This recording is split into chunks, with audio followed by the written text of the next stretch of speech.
তো বন্ধুরা তোমরা যদি সুপারহিরো কমিউনিটি হালকা ফলো করে থাকো তাহলে তোমরা অবভিয়াসলি শুনে থাকবে যে সেন্ট্রি আসতেছে, মার্ভেলের সুপারম্যান আসতেছে, সুপারম্যানের কপি আসতেছে। তো আসলে কে এই সেন্ট্রি? সেন্ট্রি কি সত্যি সুপারম্যান থেকে পাওয়ারফুল? আর মানুষ কেন এত সেন্ট্রিকে পছন্দ করে বা অপছন্দ করে, এই সকল কিছু আমরা জানতে পারবো আজকের এই সেন্ট্রির অরিজিন ভিডিওতে। ফার্স্ট অফ অল বন্ধুরা, সেন্ট্রি কোনো অনেক পুরান কোনো হিরো না। সেন্ট্রিকে আমরা প্রথম দেখতে পাই 2000 সালে একটা কমিক বুকের ভিতরে, যেখানে আমরা ছোটখাটো ভাবে সেন্ট্রি সম্পর্কে জানতে পারি, এর পাওয়ার সম্পর্কে জানতে পারি এবং এই সেন্ট্রি কিভাবে পাওয়ারগুলো পায় তাও আমরা জানতে পারি। আর পাওয়ারগুলো একটা জিনিস জানো, এটা খুব একটা ইন্টারেস্টিং, কিভাবে সেন্ট্রি পাওয়ার পায়। তো সেটা আমি একটু পরে বলতেছি, ওকে? মানে স্টোরি আকারে বলি, তাহলে তোমার বুঝতে পারো সেন্ট্রি কিভাবে পাওয়ার পায় এবং তার স্টোরিটা কিভাবে কমপ্লিট হয়। ওকে, খুবই ছোট আকারে আমি বলবো। Let's start. সেন্ট্রিকে আমরা প্রথমবারের মতো দেখতে পাই 2000 সালের কমিক বুকে দ্য সেন্ট্রি ইস্যু নাম্বার 1-এ। প্রেজেন্ট টাইমলাইনে রবার্ট রেনল্ড নামে একটি ব্যক্তি, যার ডাক নাম বব, সে ঘুম থেকে জেগে ওঠে। বব একটা খুব সাধারণ জীবনযাপন করতেছিল, কিন্তু তার বারবার মনে হতেছিল সে একটা সুপার হিরো যার নাম ছিল সেন্ট্রি। কিন্তু ববের কোনো স্মৃতি ছিল না এই বিষয়ে, পুরো দুনিয়ায় কেউ সেন্ট্রিকে চিনত না। এরপরে বব তার বাড়ির মধ্যেই খুঁজতে খুঁজতে একটা সিরাম বা একটা ঔষধ পায়, যেটি খাওয়ার পরে সে আবারও সেন্ট্রি হয়ে যায় এবং তার পুরানো সকল স্মৃতি আস্তে আস্তে আসতে থাকে। যেরকম ববের মনে পড়ে সে প্রথমবার কিভাবে সেন্ট্রি হয়েছিল। বব ছোটবেলা থেকে অনেক অ্যাবিউসের শিকার হয়, তাকে সবাই বুলি করতো, সবাই টর্চার করতো, আর এসবের কারণে বব আস্তে আস্তে ড্রাগ অ্যাডিক্ট বা নেশাগ্রস্ত হয়ে পড়ে। অন্যদিকে আমেরিকান এবং কানাডিয়ান গভর্নমেন্ট মিলে একটা নতুন প্রজেক্ট শুরু করে, যার নাম ছিল প্রজেক্ট সেন্ট্রি, যার উদ্দেশ্য ছিল সুপার সোলজার সিরাম, যা দিয়ে ক্যাপ্টেন আমেরিকাকে তৈরি করা হয়েছিল, সেই সিরামের পাওয়ারটাকে কিভাবে 1000 গুণ পর্যন্ত বাড়ানো যায়। আর এই প্রজেক্টের আন্ডারে অলরেডি অনেক নাজি আর্মিদের সায়েন্টিস্ট ও ওয়েপেন এক্স এর সায়েন্টিস্টরা, যারা ওলভারিনকে তৈরি করেছিল, সকল সায়েন্টিস্টরা কাজ করতেছিল।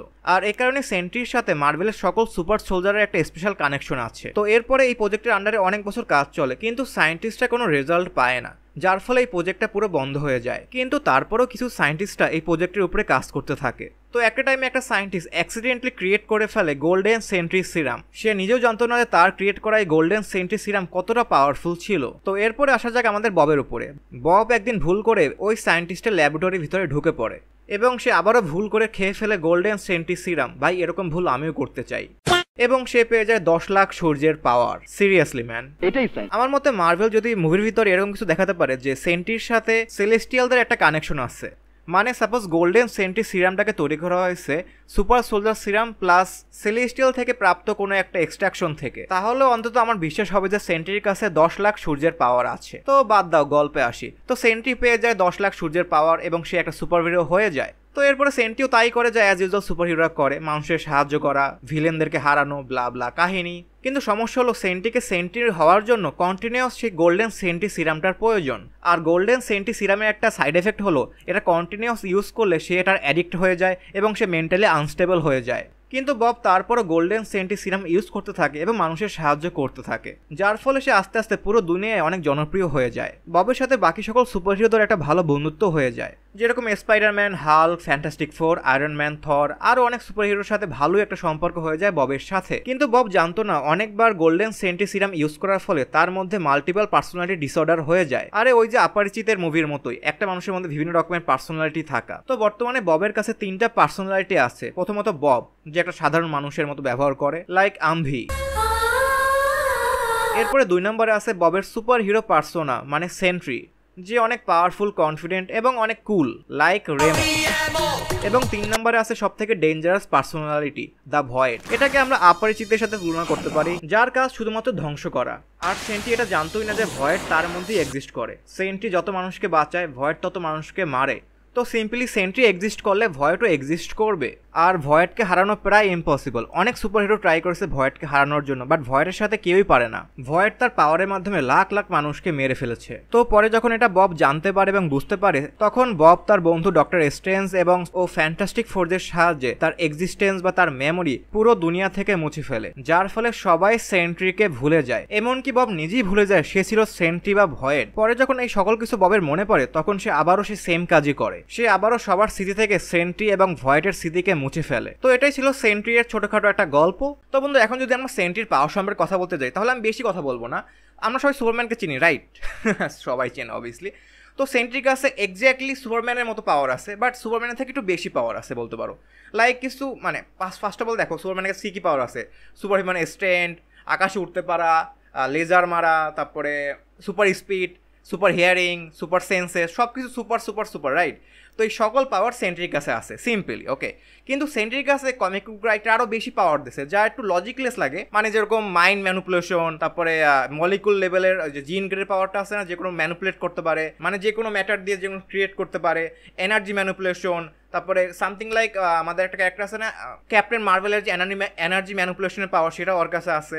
মানে পাওয়ারের পুরো ভান্ডার আছে। টেকনিক্যালি আই গেস একটা মানুষ গড হয়ে গেছে বলতে পারো। লাইক আমরা যে গড অফ থান্ডার বলি না, ওডিন বলি না, তো সেন্ট্রির কাছে এইসব গড ক্যারেক্টার কিচ্ছুই না। লাইক এরকম একটা আছে, লাইক গড অফ অর অ্যারিসকে এই সেন্ট্রি 2 ভাগ করে ছিঁড়ে ফেলাইছিল, তারপর অলডর হাল্কের মতো পাওয়ারফুল ক্যারেক্টারকেও হারাইছে।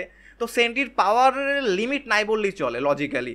তো জানি না মার্ভেল এটা কীভাবে দেখাবে। আর বাট সত্যি কথা বলতে খুবই একটা ইন্টারেস্টিং ক্যারেক্টার। যদি মার্ভেল এটাকে ভালো করে ইউজ করতে পারে তাহলে তারা সুপারম্যানের মতো জনপ্রিয়তা পেয়েও যেতে পারে। লাইক সবাই সুপারম্যানকে পছন্দ করে, ওভার পাওয়ার ক্যারেক্টার পছন্দ করে। আর এরকম একটা ক্যারেক্টার অলরেডি মার্ভেলের কাছে আছে, সেটা হলো ক্যাপ্টেন মার্ভেল, যাকে সবাই হেট করে। ক্যাপ্টেন মার্ভেলের অল্টারনেটিভ হিসেবে সেন্ট্রিকে আমরা দেখতে পেতে পারি ফিউচারে। অনেক কিছু হতে পারে, না হতে পারে। যাই হোক, আমরা খুবই এক্সাইটেড এই ক্যারেক্টারটার জন্য। আমি অনেকদিন ধরে কমিক বুক ফলো করি, তো আমি এই কারণে জানি সেন্ট্রি কি একটা চিজ। যদি ভালো করে এটা দেখাতে পারে তাহলে খেলা হবে, খেলা হবে।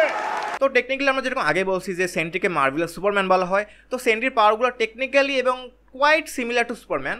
আর সুপারম্যান মানে আমি বলতেছি না সুপারম্যানকে কপি করে তৈরি করা হয়েছে, কারণ সুপারম্যানকে কপি করে কত সুপারম্যান তৈরি করা হয়েছে, মানে সুপারম্যান লেভেলের, লাইক অমনিম্যান, ইনভিনসিবল, হোমল্যান্ডার। অ্যানিমির ভিতরে এরকম অনেক ক্যারেক্টার পাবে। মানে সুপারম্যান হলো এমন একটা ক্যারেক্টার যার থেকে ইন্সপিরেশন নিয়ে কপি করে অনেকগুলো ক্যারেক্টার তৈরি করা হয়েছে। তো আমি বলবো না সেন্ট্রি কপি করা বা এরকম কিছু না।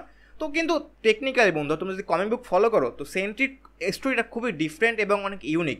মানে সেন্ট্রির কাছে এত পাওয়ার আছে, মানে যদি তুমি লজিক্যালভাবে দেখো তাহলে সুপারম্যান থেকে অনেক বেশি পাওয়ারফুল হচ্ছে সেন্ট্রি। এছাড়া তোমরা মার্কেটে একটা কথা অনেক শুনবা অবভিয়াসলি, যে সেন্ট্রির কাছে 1 মিলিয়ন সূর্যের পাওয়ার আছে। মানে সূর্য যদি ব্লাস্ট হয় না, তো ভেবে দেখো একটা সান ব্লাস্ট হয়েছে, এর থেকে কত এনার্জি বের হয়েছে। তো সেন্ট্রির কাছে প্রায় 10 লাখ সূর্য ব্লাস্টের মতো পাওয়ার বা এনার্জি আছে। অবভিয়াসলি যদি এই লজিক ইউজ করো তাহলে সুপারম্যান থেকে সেন্ট্রি অনেক বেশি পাওয়ারফুল। আর সেন্ট্রির কাছে কোনো উইকনেসও নাই। লাইক সুপারম্যানের কাছে একটা উইকনেস আছে ক্রিপ্টোনাইট, আর সেন্ট্রির কাছে এরকম কোনো উইকনেস নাই। তো যদি এইসব জিনিস আমরা লজিক ইউজ করি তাহলে সুপারম্যান থেকে সেন্ট্রি অনেক বেশি পাওয়ারফুল। কিন্তু লজিক্যালি একটু বেশি হয়ে যাইতেছে না? মানে দেখো, একটা সিম্পল সিরাম, একটা সামথিং কি বলবো, একটা ওষুধ খাইয়া, ড্রাগ খাইয়া তার কাছে 10 লাখ সূর্যের পাওয়ার এসে গেছে। এটা একটু লজিকলেস লাগতেছে। লাইক তুমি দেখো, ওটার নাম কি জানি, ক্যাপ্টেন মার্ভেল কত পাওয়ারফুল। ওর পাওয়ারটা আসছে একটা ইনফিনিটি স্টোন থেকে, মানে ওই যে স্পেস স্টোন থেকে, রাইট? তো এটা একটা মানা যায় যে একটা কসমিক লেভেলের পাওয়ার পাইছে থেকে তা থেকে তার পাওয়ার আসছে। বাট একটা সুপার হিউম্যান সোলজারের সিরাম থেকে এত পাওয়ারফুল কেমন হইতে পারে একটা ক্যারেক্টার? একটু লজিক মিলতেছে না ভাই। জাস্ট আমি বলতেছি, হয়তো মার্ভেল চেঞ্জ করতে পারে না, যদি এরকম comic book accurate origin history দেয় তাহলে জিনিসটা ভালো হবে না একদমই। তো যাই হোক বন্ধু, আজকে আমি এখানে ভিডিওটা শেষ করলাম। Thank you for watching this video. Good bye and tata.